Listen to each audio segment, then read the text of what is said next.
First off, I want to say Happy Pride Month to everyone out there who celebrates.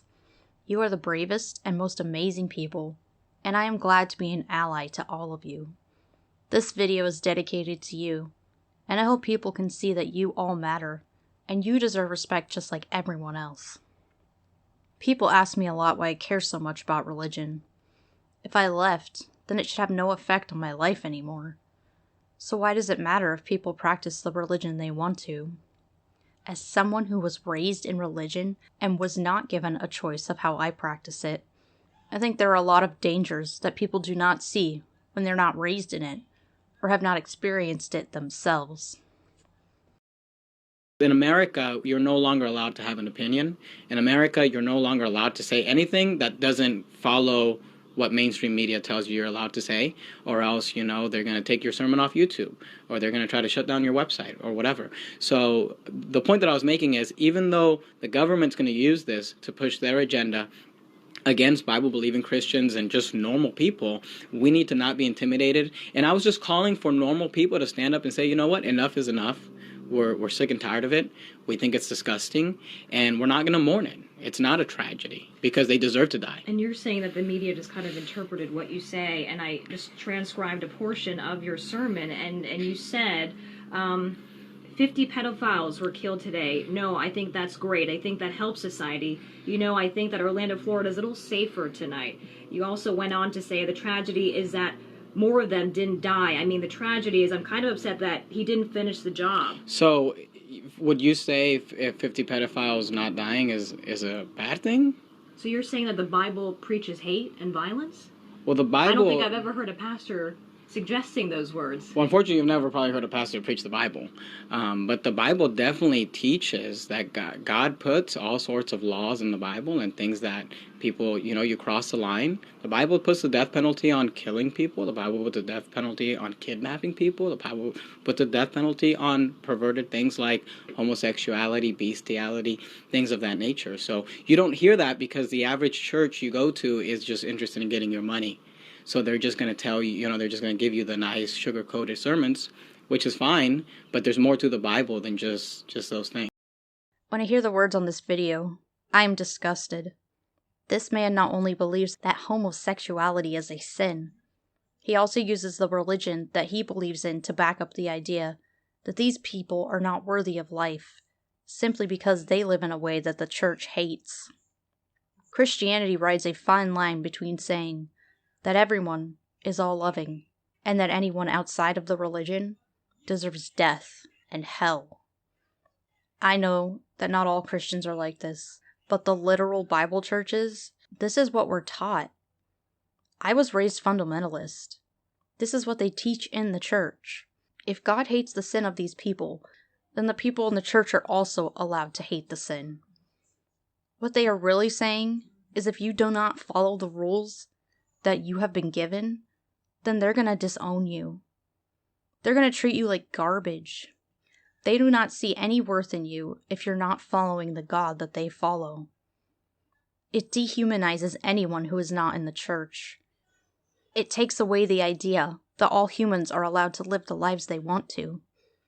This all goes back to the them versus us mentality, and it creates monsters in our society.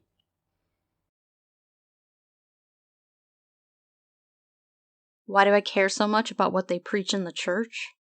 Why do I stand up for minorities in society and say enough is enough? Why do I get angry and want people to see the church for what it really is? This is the reason. Videos and pastors like this, who preach hate, bigotry, and will do anything to stop people from living the lives they want. These people are not just influencing other people. They are creating a society. These same people who listen to these pastors every week and agree with them are also going out and voting. They are influencing how the government makes laws and caters to the public. They create this idea that they are the ones being persecuted and that things need to go back to the way they used to be. When the church says that the word of God is a sword, it's true.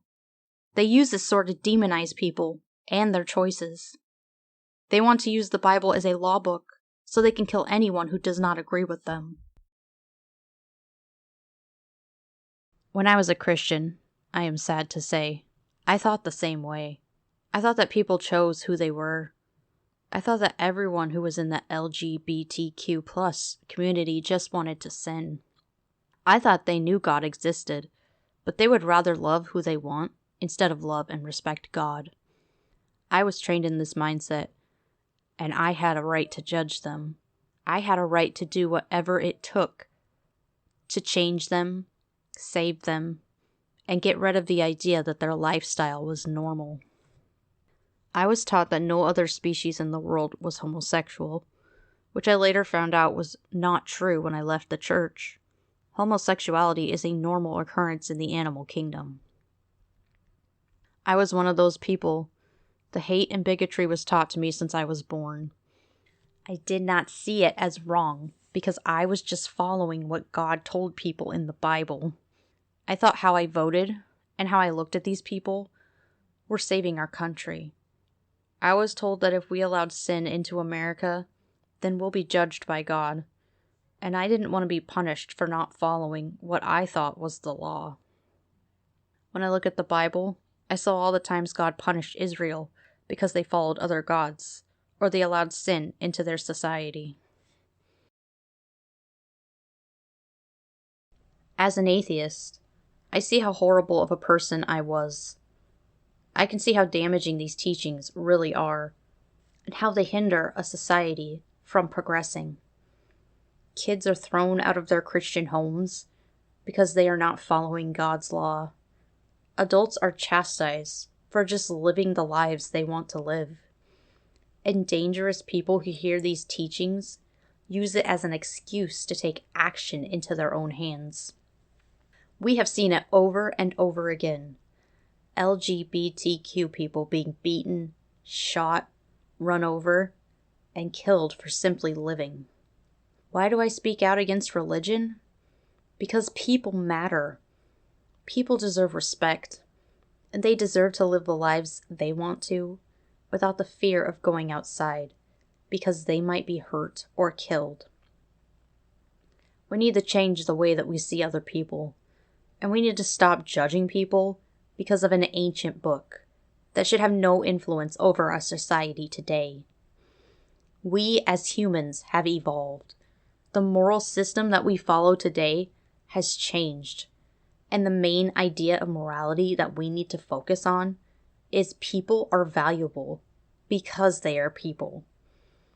We are all the same species, and we should want other people to be safe and loved no matter who they are or who they want to love. It all goes back to the idea that people matter, and this is a slogan I want to live out in my life. To all the LGBTQ plus friends out there, I'm sorry I ever treated you as less than human, and I hope in the future I can continue to stand up for you and help others see that you are all wonderful and you all deserve the life that you want to live. Hey friends, thank you for watching my video. If you liked it, make sure you smash that like button and subscribe. Remember, only you can break out of the bubble and start thinking for yourself.